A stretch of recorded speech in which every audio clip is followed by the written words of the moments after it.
So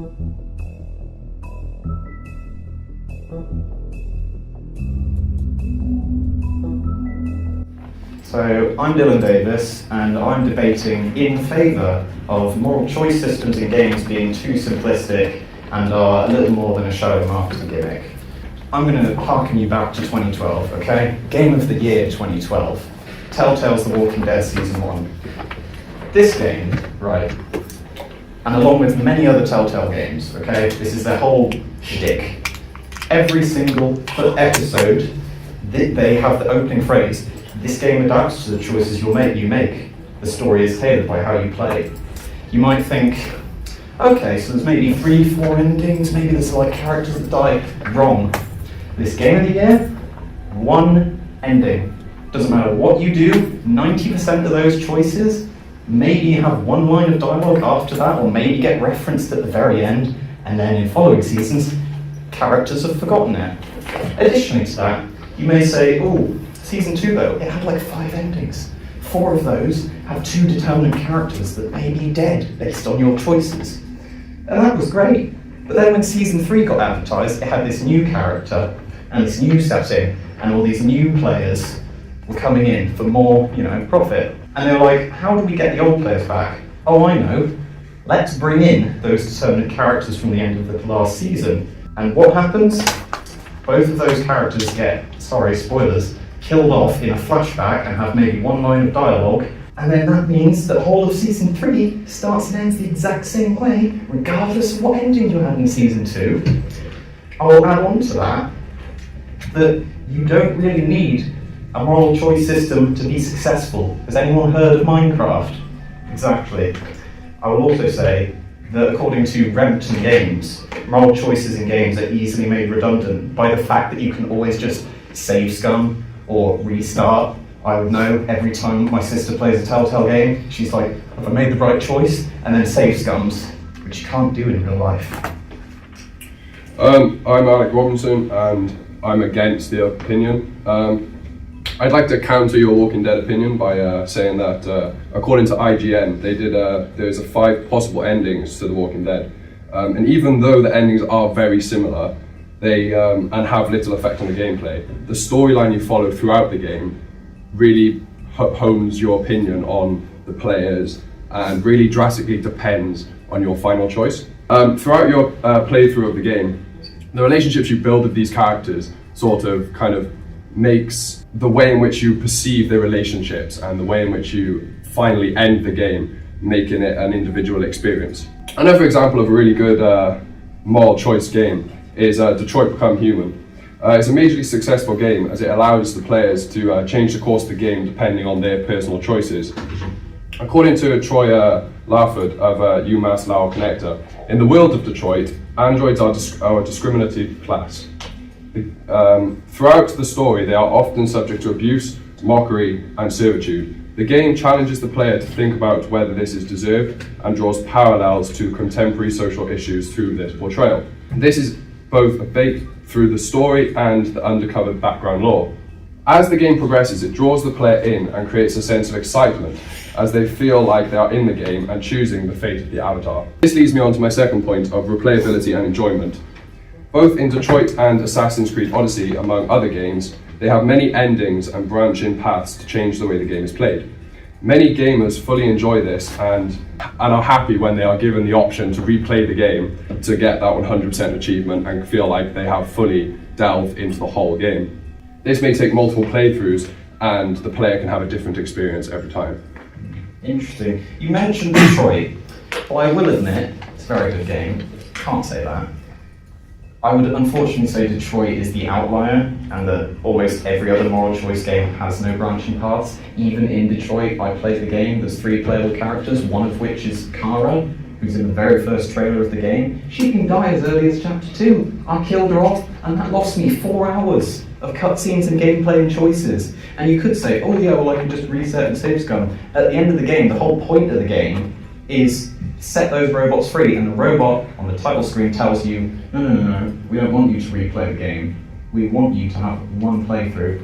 And even then, games like Assassin's Creed, these open world RPGs, they've got to be marketed with the combat in mind. If you're going to play Assassin's Creed, hands up who buys Assassin's Creed for talking to people. Okay? How many people buy Assassin's Creed? Okay, let's imagine old Assassin's Creed when it was good. How many people buy it to assassinate and kill people? There we go. Yeah, so I think, granted, there's definitely a sort of a niche market for this. It's more, I think, the way in which I think more systems should be approached is according to a test which was set into The Witcher 3. It was conducted that the analysis revealed that 25% of the quests offer a choice between salvation and destruction, whereas 15% of the quests have a strong impact on the main plot of the game. So it's not necessarily that it will change the way in which the game is played. It's more that it will change the way in which the player perceives the game. So every time a different player plays the game, there'll be a different outcome, the way in which you take the characters, the way in which you react towards different characters, different NPCs.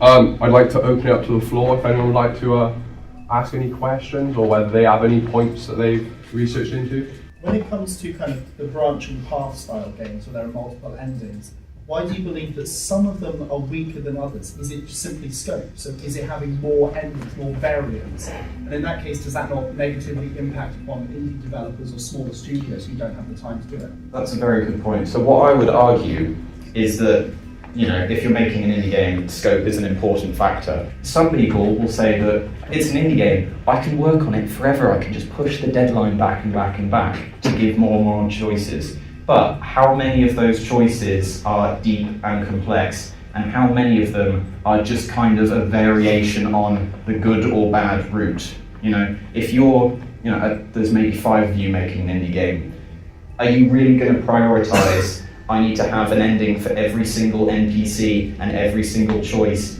even if maybe 80% of players don't go that route? Our players, at the end of the day, even if there's a moral choice system, designers will have a path in mind for the player. That's why so many games like The Walking Dead, like Detroit, have a set ending. Because if you allow every choice to have every deep and complex meaning, then scope and budget is just going to go over the roof. And at the end of the day, games need to be fun. The gameplay needs to be prioritized over, you can talk to Barry and Steve in this game, not just Barry.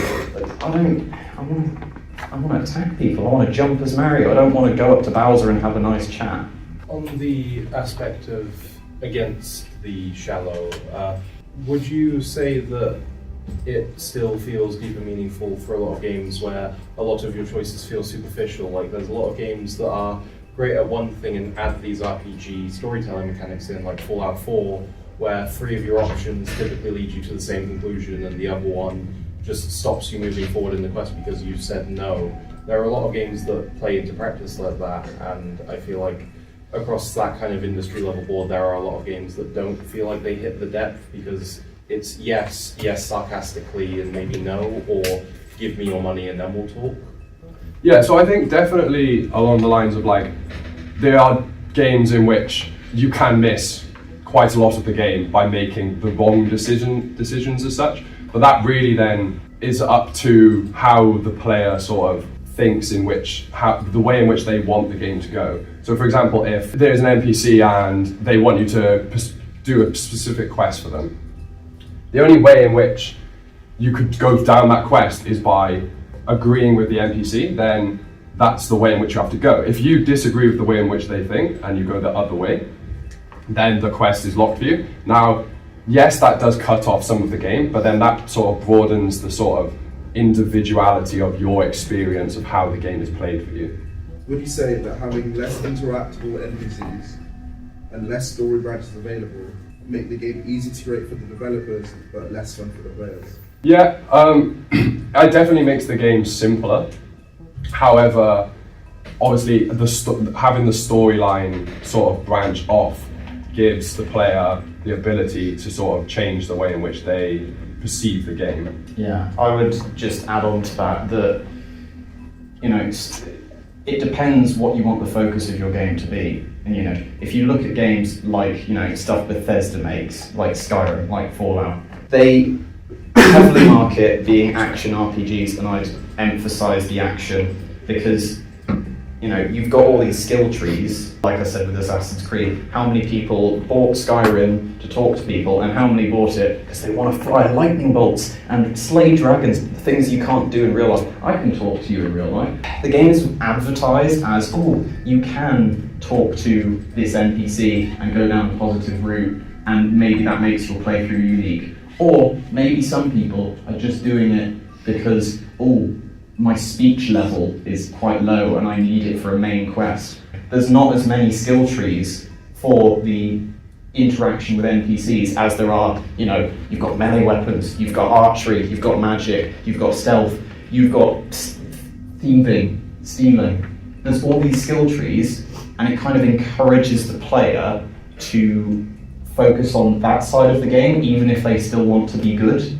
You're going to find wolves in the game. I don't think many people are going to avoid every single enemy in the game just to be a good person. And I would just add on to that, games like Red Dead with its honor system, you could argue that it's a very good honor system. You could argue that, it's got all these benefits, but it's not very complex. And I would also add on that it's got ludonarrative dissonance between the character and the story, because the story is about, this cowboy guy, and he's admitting, I'm such a bad person, I've killed all these people, and you have to kill these people in these missions, but then you still have the choice in side quests to go and donate to old ladies and be nice. So then in the main story, you're like, I'm such a bad person. But then in the side story, you've got people going, no, you're a good person. And you end the game thinking, am I a good or a bad person?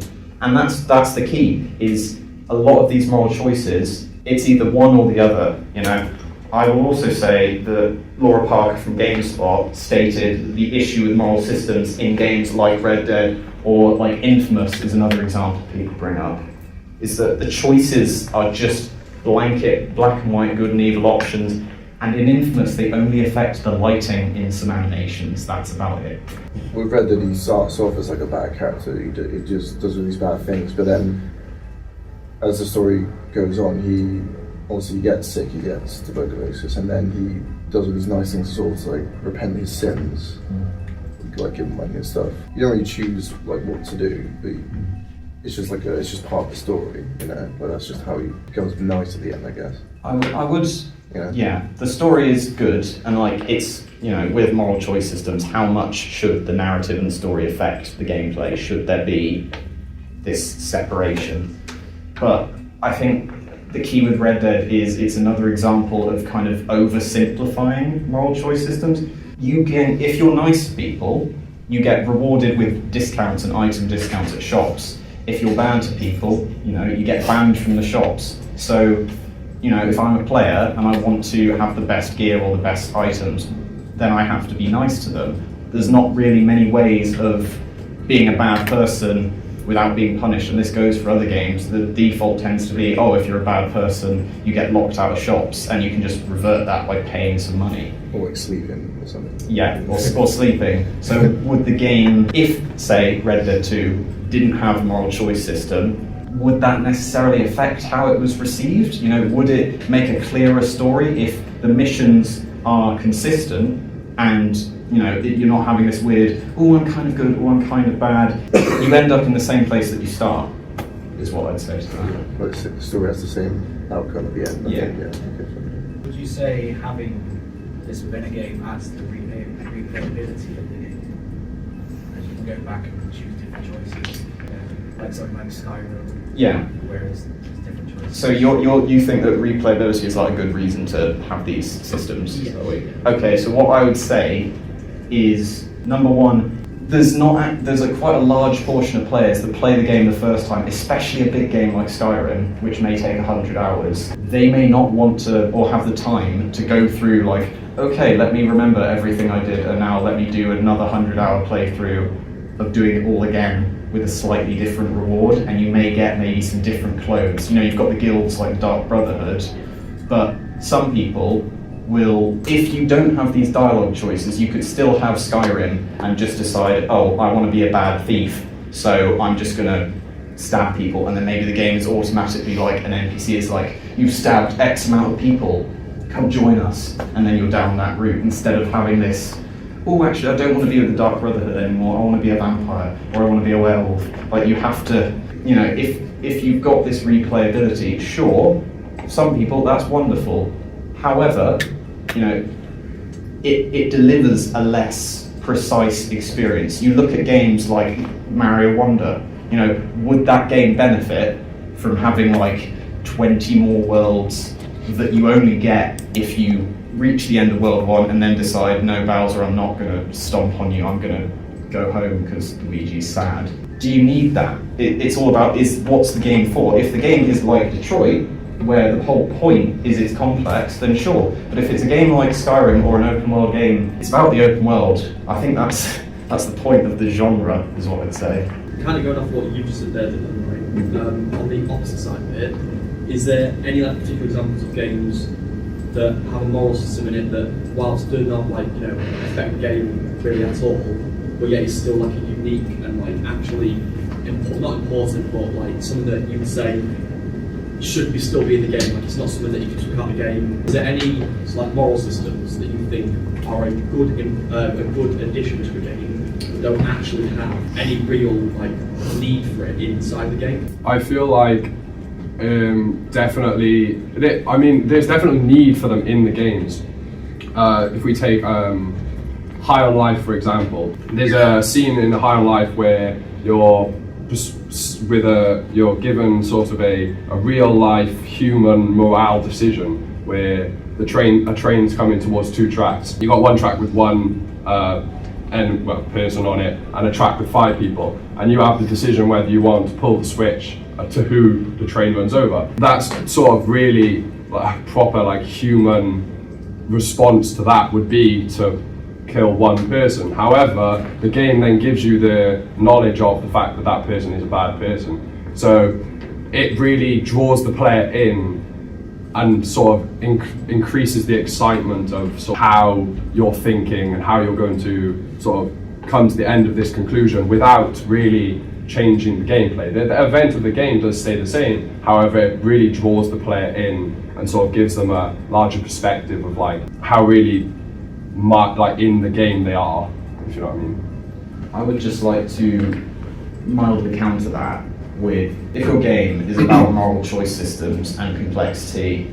I think personally there should be a point to it, otherwise, you know, people are just it's gonna be too simple. And what I would say is, and here's quite a controversial take, Josh Spicer from Game Developer stated that moral choices in games need to evolve without being based around consequences and not just an impersonal choice with a clear right answer. You know, you look at The Walking Dead, one of the choices, and this is with many games, is, oh, there's a character that's dying. Do you kill them or do you save them? And you either kill them because you're like, oh, they would suck, or you save them because you're a decent human being. And what I would say is most of these choices don't have consequences. You know, if you decide to not kill them, they just die later. You know, a better choice in that scenario is, you know, a consequence to your action. You can save him, but your arm gets sacrificed. Then it's a choice between the player going, okay, you know, if there was an open world game where like, if you had to join to like Skyrim again, to join a guild, you had to sacrifice an arm. That affects the gameplay because then you can only wield one-handed weapons. You can't use a bow. You can only do this, this, and this. But then, alternatively, it could have a system in place with weapons that are one-handed instead of this simple, oh, you killed a guy, here's 50 gold. Oh, you saved a guy, here's 50 gold. Like, the rewards are just kind of the same. How much do you kind of perceive that the marketing can actually affect the outcome? An example I can think of is the third Danganronpa game had this whole bit in the marketing, it was like, oh, you can now lie instead of telling the truth.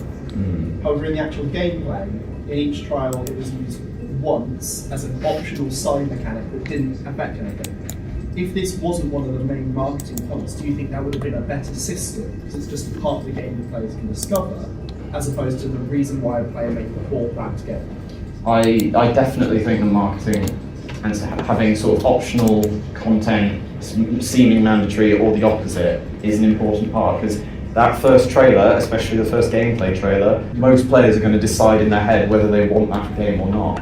You know, you look at a game like Danganronpa, the series evolves, the gameplay evolves, and there's new mechanics added. So if it's a series like Danganronpa where people will buy multiple of the games, they will buy it because the gameplay has evolved and they don't want to just, why would they buy Danganronpa 3 when they can just replay 2? If the gameplay is the exact same. So I think the systems that are marketed in the game, in trailers, need to be unique and big enough to that game.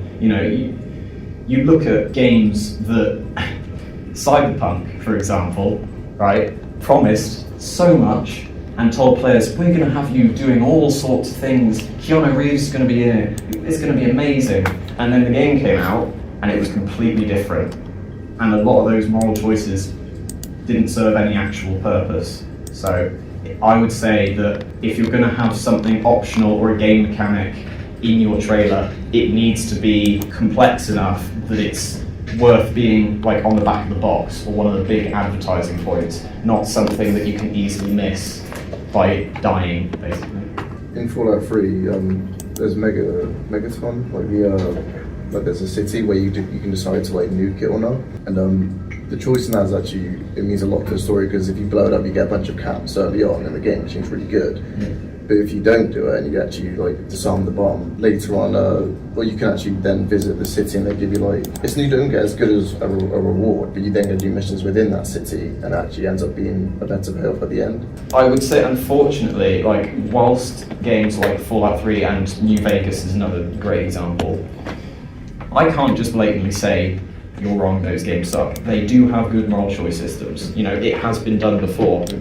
Unfortunately, it's the minority, and the industry standard, you look at what Bethesda's doing now, you look at Starfield and how much that overpromised and undelivered, you look at Fallout 76, you look at Fallout 4, pretty much anything since New Vegas, even Skyrim, which is this really successful game, they're adding in these systems just because it sold money before. So the only reason they're keeping them in, from a marketing perspective, is, it's a Bethesda game, so I expect these things to be in it. It's like a list of rules to be met, rather than a bunch of people actually sitting down and going, okay, maybe we should do what we did in Fallout 3 again, because that worked. But then they decide not to, and the game still sells a lot. So how important is that choice system really? I think going back to marketing, I think that can be a big contributing factors to players having bad experiences with moral choice games. Because I'm thinking Life is Strange had the tragic ending where basically the only decision that mattered was the final decision whether you save Chloe or Arcadia Bay. And since it's an episodic game, they kind of tricked you into thinking that your choices matter more than they do, with the butterfly effect stuff, kind of reminding you throughout the game, and I guess the Telltale games too, reminding you, this character will remember this, but in actuality that might just come up once. But the games are marketed in a way that your choices right at the end, they're going to matter, even when they don't. I mean, I don't think it's a bad game necessarily because of that. I just think it's kind of unacceptable to lie to your audience. I think just being honest is important, and I'm just wondering what your thoughts are on that.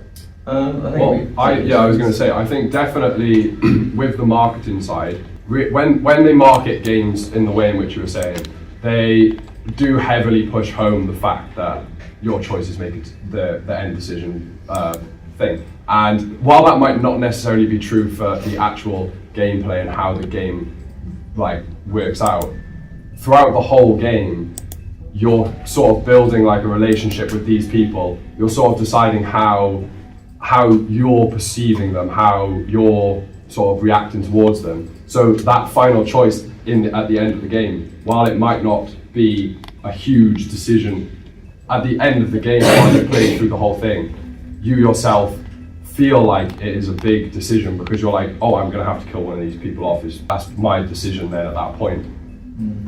I would say that whilst in the moment you may think it's a big decision, it's again that illusion of choice. It's the same with The Walking Dead, Life is Strange. In season 2, nothing matters, none of the choices matter until that last choice at the end.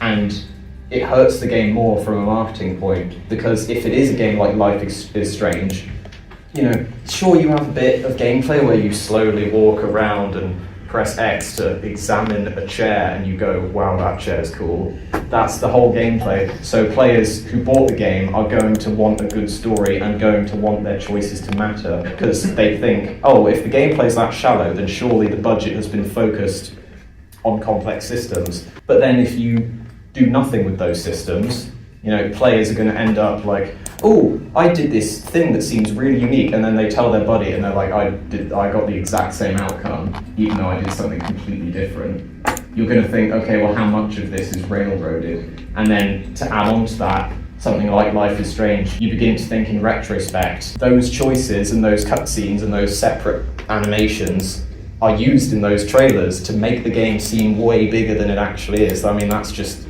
marketing 101, is they're going to show you everything possible in the game so that the game seems bigger and more replayable than it actually is. I think it's more of the enjoyment which you're going to pull from the game, because, I mean, if you're playing the game, you're playing it because it's enjoyable, you want the enjoyment out of it. So the replayability factor really adds to the level of enjoyment you can get out of it, because you can play it again and you can not necessarily get like a full different playthrough, but the way in which you can play it, the way in which you react towards the certain people will be different.